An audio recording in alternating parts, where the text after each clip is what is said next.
नमस्कार महाराष्ट्र. आज आहे 4 ऑक्टोबर. तर चला जाणून घेऊयात इतिहासात आजच्या दिवशी काय घडले होते.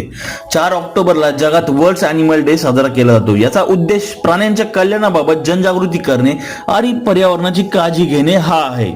1957 रोजी सोव्हिएत युनियनने जगातील पहिला कृत्रिम उपग्रह स्पुतनिक 1 लॉन्च केला. यामुळे अंतराळ संशोधनाची सुरुवात झाली आणि विज्ञानाला नवीन दिशा मिळाली. 1965 रोजी Indian institute of mass communication IIMC स्थापन झाले. यामुळे भारतात पत्रकारिता आणि मीडिया शिक्षणाला प्रोत्साहन मिळाले.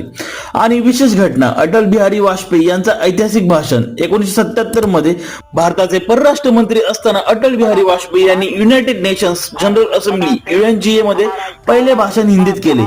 ही घटना भारतासाठी आणि हिंदीसाठी एक ऐतिहासिक क्षण ठरली होती. ह्या होत्या 4 ऑक्टोबरच्या काही महत्त्वाच्या घटना. जर तुम्हाला अशा ऐतिहासिक गोष्टी आवडतात तर लाईक आणि फॉलो नक्की करा. प्रगति मेरे लिए कई अधिक